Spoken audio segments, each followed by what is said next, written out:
I know what it's like to feel like you're behind everyone, to be scrolling on social media and to see another teenager who's just made $1 million, or to watch another YouTube video of some 20-year-old dude in a fancy house with a fancy view, and you feel like you're behind. You feel like you need to catch up, and you have this sort of desperate urgency about you. And you know, your friends and your family say, oh, you shouldn't compare yourself to other people, but you can't help it.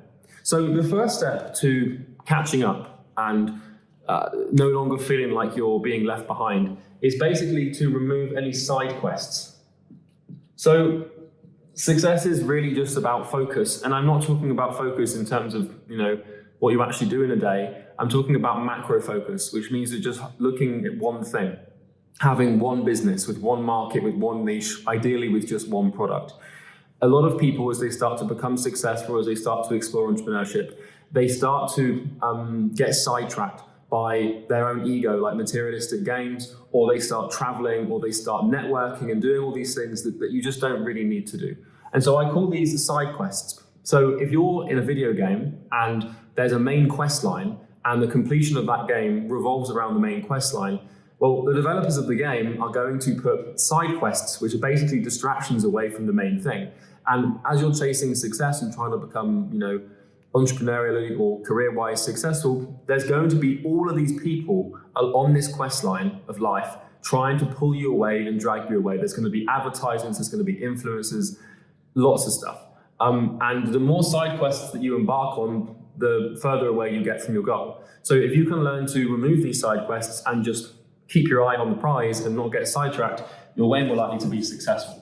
So in addition to those side quests, the next thing is basically to learn more. And if we really deduce what success is, it's the application of knowledge over time.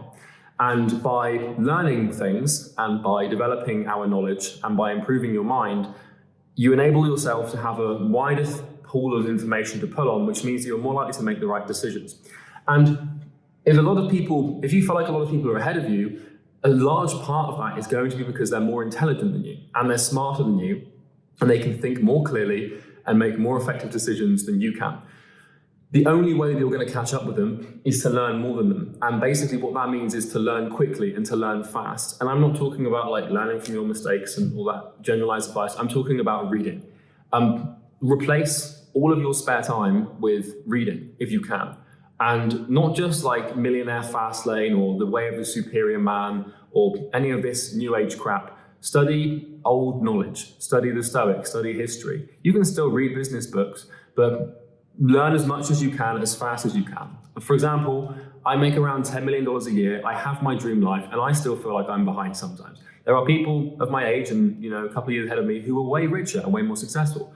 And I have this deep sense of urgency to learn as much as I can so I can catch up with them. And so I spend a couple of hours a day religiously every day reading. So that's pretty self-explanatory. So you can learn more, and the alternative, or the thing that you should probably do in tandem with that, is to do more. So there are a set of actions that you can take using your mind and your body with your career or your company or whatever it is you're working on that will have something what we call leverage. And leverage is basically something that you can do that will get you what you want. And your job as an entrepreneur or a business person is to define what action or behavior has the most leverage and to do as much of that as possible. I can give you an example. When I started my first marketing agency when I was 17, 18, 19 years old, I isolated the single greatest point of leverage, the biggest action that could get me to my goal, which was 10K a month, was cold calls. And so what did I do? Literally for the entire day, with the exception of doing sales calls from the cold calls and service delivery from the clients I got from the cold calls, my entire day was cold calling. I didn't do anything else. I made anywhere between 300 to 500 cold calls a day. Sometimes I mandated myself to at least 200. But the only way that you're going to catch up with people and stop falling behind is to do more than them. Because it really is just a game of action. And you might have heard of this phrase before of take massive action, but it's really that simple. Like if you can learn more than people and you can do more than people, like even the people who are further ahead than you, then you're going to catch up with them. It's really not that tricky. So the next thing is making less mistakes. So a mistake is basically a decision that is not as optimal for the outcome as your goal as another potential decision would have been. So every day we make decisions, and every day we make mistakes, unfortunately, as a result of those decisions. And so what you want to do is you want to learn how to improve your decision-making ability so that you can make less mistakes. Charlie Munger said, all I want to know in life is where I'm going to die so I don't go there. And he was a huge proponent, Charlie Munger was a billionaire, he was a huge proponent for the idea of inversion and figuring out what you don't want and then just not doing that. And so instead of trying to find the next win or make the right decision all the time, it's way easier just to not make the wrong decision. And if you're wondering how to do this, the easiest framework for making less mistakes and making good decisions is to think long-term and to use a mental model that we call second-order consequences. Now, a second-order consequence is basically the understanding that your actions or your decisions have consequences, but those consequences have consequences, and the consequences of those consequences to have consequences to infinity. And so a single action can unfold actions, and then you create this sort of chain reaction, basically, of non-stop ripple effects. And so if you decide today to, I don't know, like be an idiot and drive your car too fast, and the second order consequence of driving too fast is crashing, well, you can imagine the third, fourth, fifth, sixth, seventh, eighth order consequences all the way down to the 1000th order consequences as a result of you being like paralyzed or something stupid. I'm not saying that you're going to crash your car, but I'm saying the easiest way to make these decisions is to think about the long term and ask yourself with every decision you make, what is the next consequence of this decision? Because if I make a cold call, I might book an appointment. And there's a second order consequence to that appointment, which might be that I get a sale.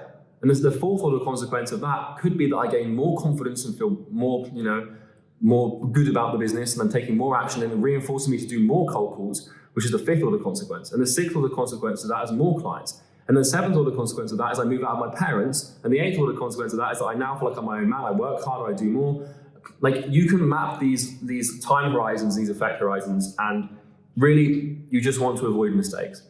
Building a company, becoming successful is like snakes and ladders. You just want to avoid the snakes and put the ladders in place. Honestly, it's pretty simple. The next thing that you can do to catch up with people and stop feeling like you're falling behind is to actually set bigger goals.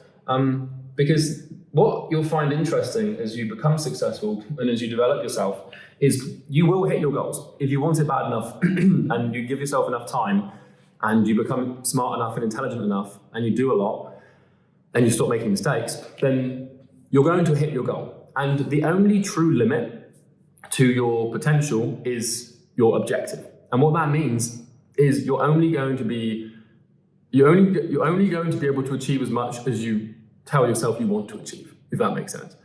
My perception on this is that if something is within the laws of physics and nature itself, it's achievable.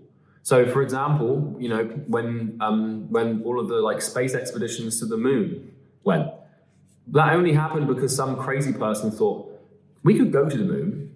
Everyone at the time thought no way, And so it's really about setting big goals. Another example is a guy called Eliud Kipchoge who ran a marathon in 1 hour and around 58 minutes. He ran a sub 2 hour marathon, which everyone in the world thought was impossible, but he just had a bigger goal than everybody else. And so you need to look at your goals now and look at what you're trying to achieve with your life and try to expand and extend that. Because the people that are ahead of you and the people that you feel like you're behind, their goals are bigger than your goals, and you're never going to catch up with them and be on their level at the same time for as long as you are having a goal that is smaller than where they are. And the other mistake you don't want to make is you don't want to look at people and say, oh, I wish I could be like him, or I wish I could be like her, or I wish I could have the same amount of money he had, or I wish I could have a house that he has, or whatever. Go bigger than them. I wish I could have 2 of those houses. Because the only way to beat someone, or at least to outdo someone, is to think that you can achieve more than them. And it's not that you're against them, but it's the fact that you're only going to achieve what you set out to. If you set out to achieve 10K a month, you're going to achieve 10K a month. If you set out to achieve $1 million a month, you're going to achieve $1 million a month. So bigger goals, it's pretty important. The next thing, which is kind of a pretty simple one, and you'll notice how all of these ideas are very straightforward.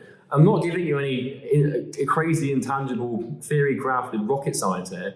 I'm just telling you the truth. And you know this stuff, you just needed someone to remind you of it. And this one is really simple. and it's basically just show up.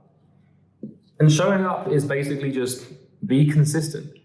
And what I mean by that is like every day, just show up. Even if like you're burned out and you don't have much to give to your work and you're tired or sick or you're on medicine and you're sleepy and you're lethargic or you're having a bad day or one of your pets has just died or something bad's happened, just show up. It's a simple rule. Because what happens to people who become successful is a lot of them become complacent and they become lazy and they stop showing up. And you can see this a lot with people on YouTube, my peers, my competitors, if you like, where a lot of them, they are making really good money.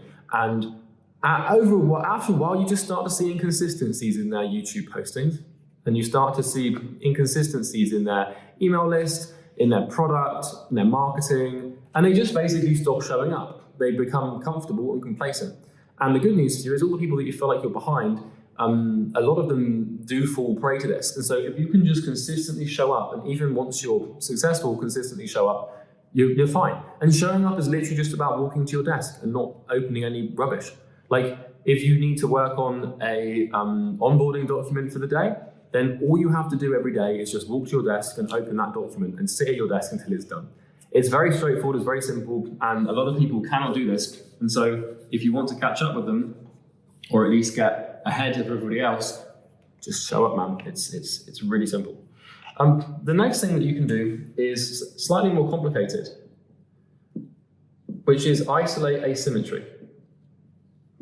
So the term asymmetry denotes an understanding of a concept in maths, which is basically little in, lot out. So it's when you put it's when something has a very, very small input and a very, very large output. I can give you an example of this. A Carolina Reaper pepper, like the hottest pepper in the world, if you ate a minuscule amount of that, like a tiny little, a couple of centimeters piece of that, it's a tiny amount of chili or pepper, but the pain is going to be very extreme. That is an asymmetric pepper, right? Where the ratio of pain to surface area of chili is asymmetric. Another example I can give you is what I gave you earlier with the cold calling from my early days in my business. The most asymmetric thing I could do was make cold calls because my goal was to make money. And to make money, I had to have meaningful, deep conversations with business owners who I thought I could help. And so that was the correlation between me getting rich and being successful. And so I just isolated the asymmetry, which was just cold calling. What's the fastest and most efficient way that I can talk to as many people as possible and present my offer to as many people as possible? It was cold calling. And so that's what I focused on. And one of the asymmetries in my life right now is my YouTube. My goal is to educate, is to revolutionize business education. And my vision is to make it so that every entrepreneur who wants to be successful can be or does. And that's my goal. And so what I need to start doing is looking at all the actions I can take in my life and optimizing these variables to find the asymmetries. How do I revolutionize business education and make a platform so every entrepreneur who wants to be successful can be? Well, it's very straightforward. I need a brand. I need an audience. I need people to know who I am. It's impossible to educate if you exist in a silo and no one knows who you are. So that's another example. Now, the next thing to recognize, I just wrote this off there. The next thing to recognize is the fact that your progress is going to go something like this. And it's going to curve exponentially. And I know this to be true because this is what happened to me, where if you're starting at zero and you want to get to $1 million, there's a big elapsement of time here. And the thing is you need to be very careful when comparing yourself to people. I think you should compare yourself to people because you kind of can't help it. As a man, you have an inbuilt status system. And every day you're going to just compare yourself to people, whether you like it or not. It's just going to happen, right? But the thing is if you're not careful and you're not making enough progress quickly enough, you're going to get discouraged and you might quit. So the last thing I'm going to tell you, maybe there might be one more thing after this, is that you need to allow for an elapsement of time to catch up with people. You might feel behind now and you might feel like you're lagging and you might feel like you're starting a 100-meter race, 50 meters behind everybody else. But you need to understand that it's all about time. And what's going to happen here is your progress is going to compound. And there's two things that I talked about in this video that will compound on your behalf. The first thing is your learning. And the second thing is your doing. So you know how I said earlier that it's all about outlearning and outdoing people, which means you're taking more action and learning more stuff. Ironically, these things feed back on themselves, because the more you do, the more you learn, and the more you learn, the more you do, in theory. And so what happens is we get this feedback loop here, where you start doing things, like you start taking actions, and by doing those actions, you start learning more about how to do those actions better. And by learning how to do them better, you want to do them more. And so this thing just whoop, whoop, whoop, and it will take a good couple of years of compounding before this thing just skyrockets you. And this happened to me in my life, where I started at 0, and then, you know, my graph probably looks a little bit more non-linear, non-exponential. It's slightly more linear than this. But, you know, if this is income, this is time, and this is like $1 million. Well, it's now like $20 million. My net worth, right, it's gone kind of like slowly up, slowly up, slowly up, slowly up. We had a big spike and then bang. So I went from like 0 to like 10K a month, to like 100K a month, to 200K a month. And then in the space of like a year, I've gone from 200K a month to like $1 million a month. Of just it's just this exponential multiple. And I'm sure that as I go through life, I will continue to repeat this cycle and just continuously exponentially grow. But yeah, I wanted to share that with you, because I feel like a lot of people feel like they're behind, and a lot of people feel as though they need to catch up. And so really, it's very simple. No side quests, which means no going to Bali or South Africa and traveling and going to Thailand and networking and going to these, like, you know, influencer events and business events. Don't do any of that. And also no like materialistic stuff, because if you start buying cars and you start buying watches and you start putting it on your Instagram, now you're going to want to show people all that stuff, and you're going to start going out and showing it off instead of actually doing the work that got you the stuff in the first place. So no side quests. Learn more. Very simple one. Just, you know, diligently learn more stuff. Do more, and do more of the stuff that matters, which is the asymmetry. Make less mistakes by just basically thinking longer term, in longer term time horizons, and considering the actual consequences of your actions. Set bigger goals. Just literally show up and isolate asymmetries. If you can do those things diligently and consistently, then you're going to catch up with people. And not only that, but you're going to surpass them. And I know that to be true, because I've done this with nearly every single person that I've ever competed with ever.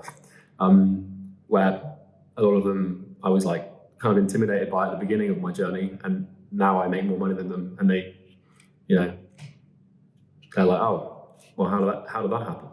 This is how. Have a good day. Bye.